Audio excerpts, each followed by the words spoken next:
Aloha. Welcome to Holistic Wellness Revealed. I'm Leticia Sharp, and today I'm going to be your host as we talk about attachment, connection, and how we can find peace in our everyday lives. Today, I'm delighted to have Hargo here to talk with us about all of this. He is a singer, songwriter, entrepreneur, performer, just pretty much an all-around cool cat.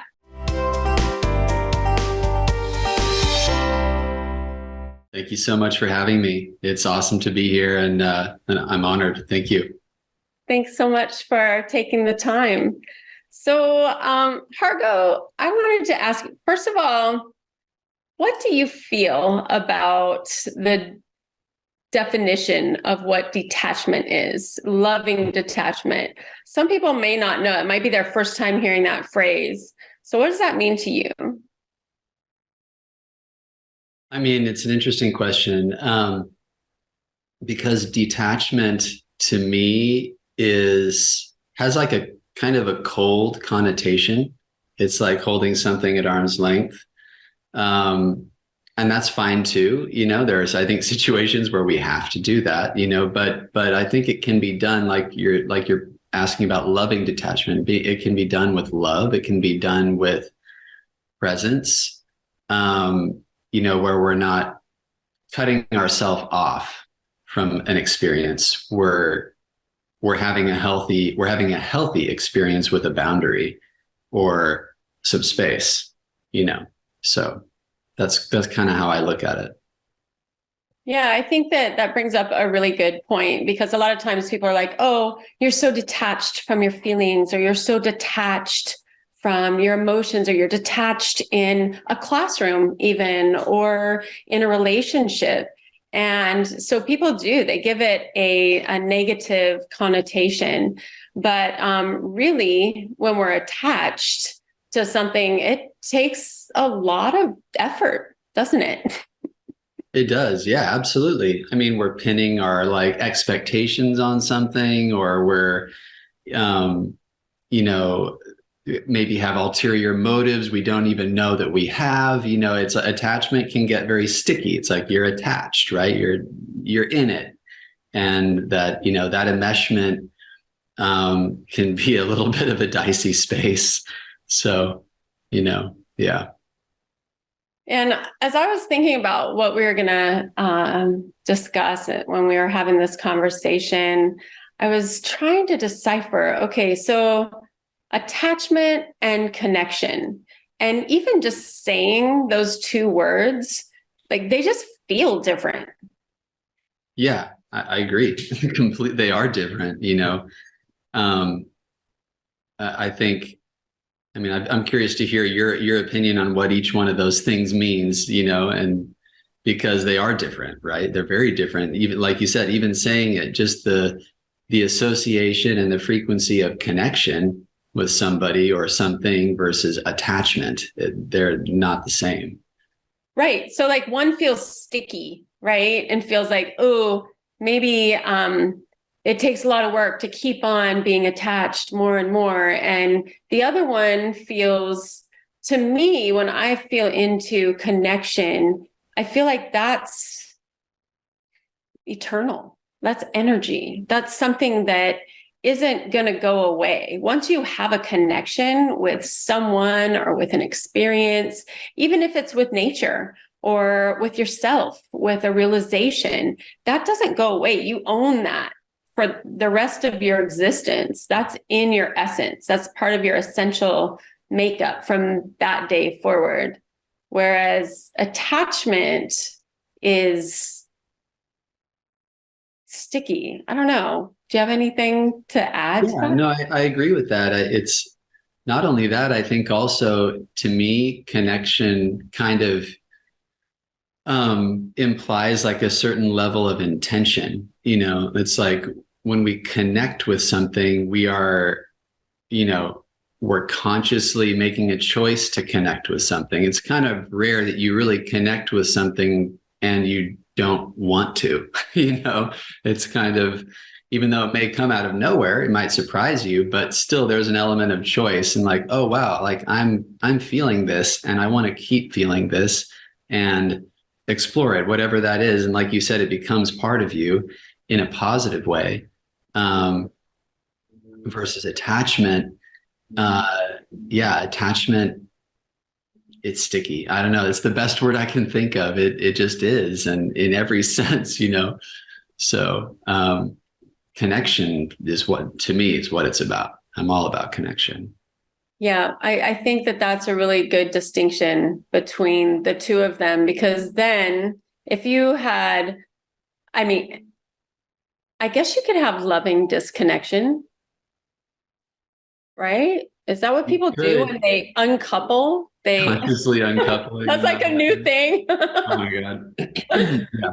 And hey, more power to people who are like, I have friends who are doing it right now. Right. In fact, a few friends. Is that loving disconnection? Well, I don't know. That's a new term. To me, it's not, because like you said, that connection, when there's real connection, I feel like that's always with us on some level. And I think the fact that we're, when you're bringing even more consciousness to that connection, whoever it's with or whatever it's with, even if you're choosing to have more distance in that connection, or coming at it from a different place, there's still a connection. It's like, you don't like the concept of a disconnection is like, pull the plug, like I'm out of here, like disconnect, right? Right. And I mean, that's kind of like I guess I'm tired of this phrase, but like the old paradigm, right, of how to complete something. To me, that's not really a completion. It's more of a bailout.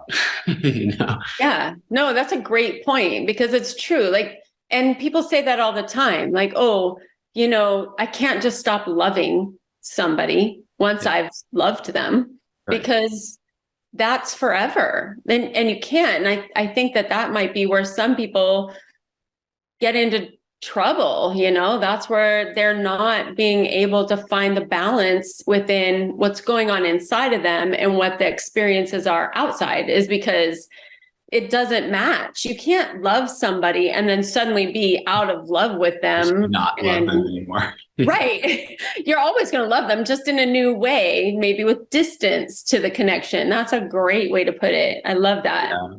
Yeah. I think for a lot of people, and I've experienced this myself, like in past relationships and stuff, where it's like, it can be hard to admit, like, to yourself that you do still love someone, or you have that connection with them, because it feels dangerous to do that. It can feel scary to maintain that love, because we don't want to be attached. We don't want to be stuck. We don't want to, you know what I mean? Whatever that is. And that's where that distinction, I think, is so important. And it's all about how we relate to it, I think. So, yeah. Yeah, that just came full circle, didn't it? Yeah. That's pretty cool. I love that. Cool. So, and I guess let's talk about that. The fear of being hurt and damaged. And is that, why we have attachments to outcomes of things? Mm-hmm. And yeah, what drives us to be so outcome centered? That's a really good question. I think a lot of things, but I would say a lot of the time, in my experience, like, goals, or, things like, which I'm all about having goals and like achieving goals. I think it's great. Like I enjoy that process for myself. I'm kind of driven in that way, but oftentimes with certain goals in our life, it's like we're approaching it from a place of trying to get an outcome in order to fill a void in a different area. So it's kind of like, I've got a hole here and I want to fill up this bucket with water over here, but it's like, but they're not in the same place, like it, and so there can be really fear-driven goals, or really guilt-driven outcomes, or, whatever it is. And so, I had a mentor who said something so powerful to me one time. He said, these goals are there to work for you, not the other way around. Mm-hmm. And it's not like work for your goals. It's like, no. Your goals are just there to work for you so you can live in more fulfillment in your life. Like, that's it, and if they're not serving that purpose, then don't do it, So, because we can, in our culture, I think, grind away, at the grindstone to try to get the thing to, build the 401k to, meet the perfect partner, to do whatever it is, the whole thing. But it's like, to what end though? Is that really like serving us? So yeah, And they can change, right? That's my only answer to your question. Yeah, but they can change too. Those goals Yeah, can they change. can change. Absolutely. And I mean, that brings up, okay, so I want to talk about the difference between, so there's goals and then there's which would be maybe the outcome of a goal could also have the influence of consequences, right? So either it's something that is just task driven, like, okay, if I leave on time to get somewhere, chances are I'm going to be there on time if I give myself enough space. And I speak out of personal experience. Or, you leave on time and there's an accident or something and you don't get there, and then now you're stressing, but for a different reason. That's just the outcome of circumstances as opposed to consequences. And I've created a lot of anxiety in my life being attached to the outcome of the end result, right? I think we all have. Yeah, definitely. Yeah. And so how do we, go ahead. No, it's so easy to fall into that. It is. And how do we, and this is something I've been working on for very intently for the last 2 months. So I'm really excited to have this conversation with you, is like, what drives me? So if I go back to that same scenario with the being late, then why do I start getting so stressed out? And what comes to mind is like, okay, then I'm going to look bad. Then I'm going to have shame for being late. Then maybe people won't like me. Maybe I'll make a bad impression. Like there's all these external reasons, which really don't make a difference in the big picture, do they? Yeah. I mean, they don't in the big picture. That's the reality. And I think, man, and I think we all go through this. I go through it, with especially the goals or the outcomes that are like closest to my heart or feel the closest to my heart. Those are the toughest ones, because it's like, it can be so easy to put so much pressure on the situation or the outcome. Like, this has to happen like this, or if this doesn't happen by then what does that mean? Or, like you said, arriving late to some important function or whatever it is. And it's like, whether it was under your control or not, right? And sometimes things are beyond our control and there's nothing we can do about it. In fact, a lot of the time, things are beyond our control. And life has other challenges in mind, or other turns in the road in mind. And I think a lot of the anxiety comes from not being able, feeling like we're not going to be able to stand in our own reality unapologetically, and be able to communicate that in a way that's also loving. Talk about loving detachment. Like, it's like you arrive late for the thing, and let's say everybody is pissed and they're like, why is she late again? Or whatever it is. And you're like, no, like, this is what happened. And it can be so easy to anticipate that whole situation and be like, they're going to hate me and this is what I'm going to say. And then that's what they're going to say. It's like, versus trusting in our own ability to arrive there late because of whatever happened and be like, yeah, this is what happened. And I guess this is where I was supposed to be, and I'm sorry, and I love you. And it's like, Right. Being able to stand in that fullness is And can we move forward from here? How do we move forward from here in that authentic space? Yeah, totally.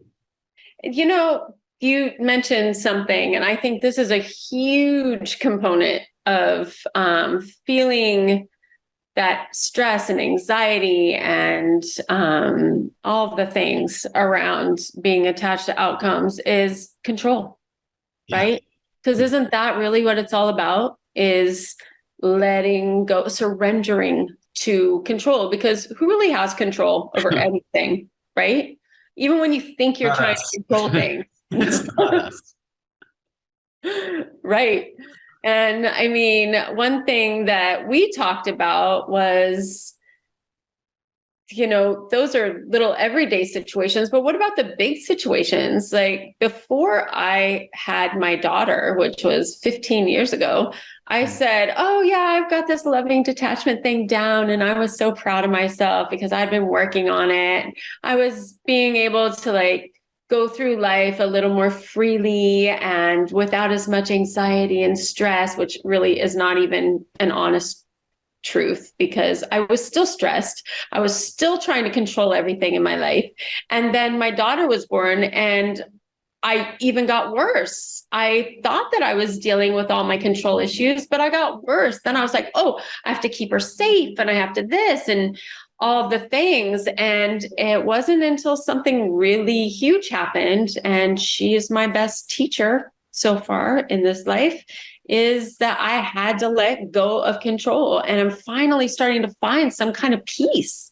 And you're a new parent, mostly. And so, how do you feel about that? Did you grow up learning about these things and then have a certain way of being? And then after you had become a parent, did it all just change or? The short answer is yes. No, I want the long answer. This is a long answer. That's the preview. So yeah, I mean, I was raised with a lot of that. I was raised basically on a Kundalini yoga ashram, in New Mexico on a Native American reservation. So it was like from birth, it was like all this stuff, loving detachment, trust in the universe, these different things. But then I also had, a mother who, was and is like extremely protective and like kind of a worrier, and just in the best way. Like she really cares deeply, but it's like, she was always assuming the worst things were going to happen, and so there's that in there too, right? That programming to kind of unpack for myself. And then get to revisit that now even on a deeper level as a parent, because it's like nobody can prepare you, I think, for like the level of love that you feel as a parent and the level of responsibility of this life that you're entrusted with stewarding. And so, yeah, like, my God, it's so challenging to have that loving detachment. I mean, I don't know. I don't have the answer to that one yet because I'm so new at it, but and I'm sure it will probably just get more and more complicated as he gets older. My son's 14 months old now, but ultimately it is his path and he's chosen it. I believe that. And he chose me as his dad where I'm at right now, and however things are going to unfold. I trust that that's all happening the way it's supposed to, but it's tough sometimes to like not turn that dial up too high to be like, oh my God, is he like, what's going to happen? Right. So. And he's following in your footsteps already, even at 14 months. Yeah. And you didn't really push him to do that. You just had it available, right? Yeah, I just do what I do. I'm a musician, I'm a producer, and I'm in the studio all the time. And I would sing to him when he was in the womb, and when he came out, like, I just hoped he would love music, whether he wants to play music or not, it's up to him. But I was going to definitely expose him to a lot of music. And he's like obsessed with music on a level that it's almost scary. It's like, like anytime there's a musical instrument, he's like, oh, what is it? Where is it? He like chases it down from the other side of the house. So it's incredible. Yeah, it's really fun. And I mean, you said something that I haven't really heard. Most of the time when people talk about stewardship, they talk about land or property or something like that. And when you spoke, you said you're basically a steward of the growth of this being until they are able to provide for themselves and start making those choices on their own. And wow, that's a really great, because when I think of stewarding land, I think, oh, I don't own it. I don't own that land. It's Right. not mine. I don't have possession over it. And so many times as parents, not everyone, a lot of parents feel like they have ownership over that other human. And really, it's not that. It is a stewardship of their growth. Absolutely. I believe that.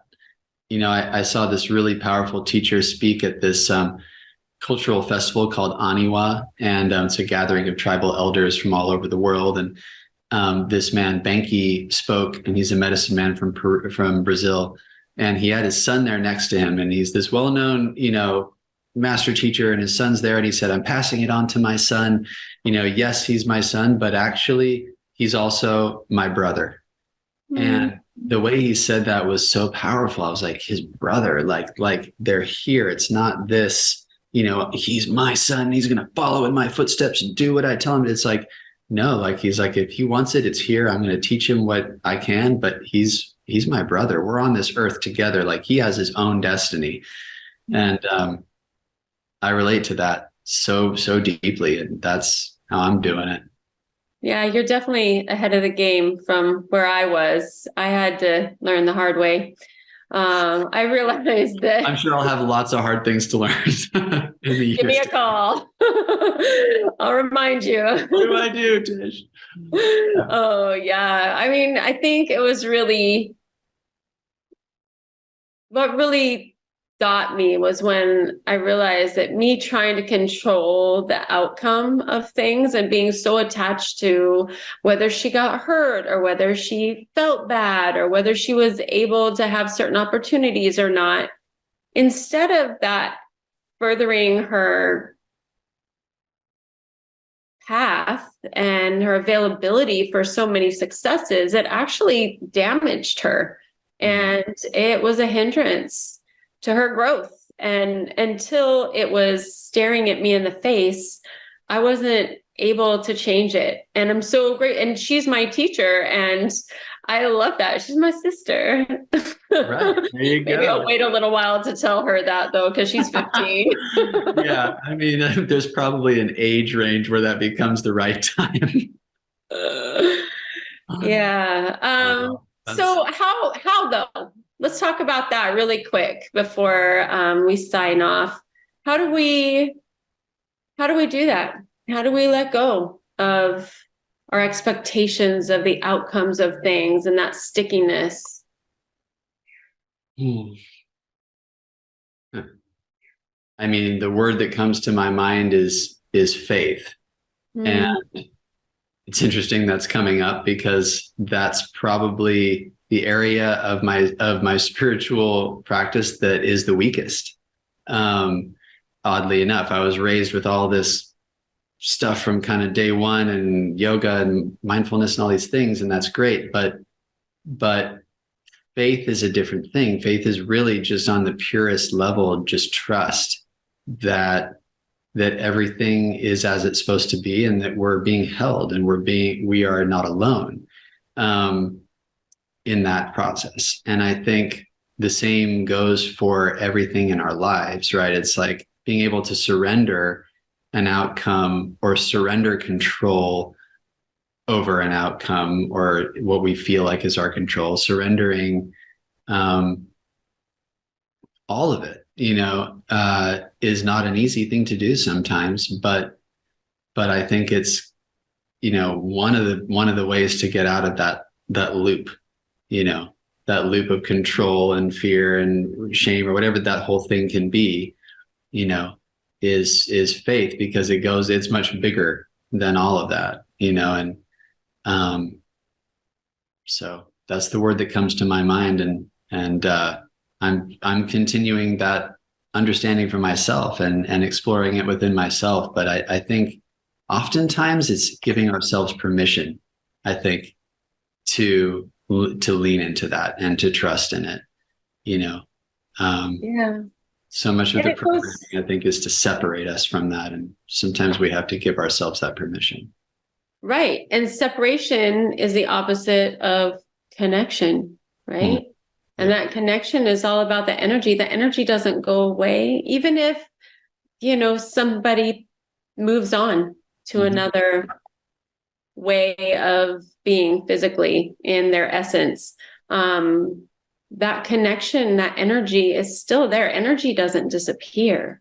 Yep. So I guess, yeah, trusting in that, trusting in the connection, trusting in the faith and the knowing, and that's eternal. That energy and connection is eternal, and nobody can ever take that away, no matter how it plays out, right? Yeah. I love how you said that, the trust and the connection. Yeah. I mean, that's it right there. Yeah. That's awesome. Well, it's been a delight to be able to have this conversation with you, Hargo. And thank you so much for taking the time and being vulnerable and being honest and open, because I mean, that's part of it, right? That's what it's made of. That's how connections happen. They don't happen by um, playing halfway. They happen by being real from It's the the inside truth. out. It's the truth. Thank you. It's such an Yeah. honor to be here with you, and I appreciate the invitation. And yeah, I had fun. This is great. I appreciate you so much and the work you're doing. It's I beautiful. do too. I appreciate you very much. And thank you. And if our viewers want to hear some very conscious lyrics, I would urge you and encourage you to check out Hargo on Instagram and also on Spotify. And these are they're conscious lyrics, but they're set to music you can dance to and get your move on. So Gotta get the boogie going. that's Feel the right. Thank you so much always to ThinkTech Hawaii for providing a platform for us to be able to have these meaningful conversations, and to all of our donors and sponsors that keep us going. Mahalo.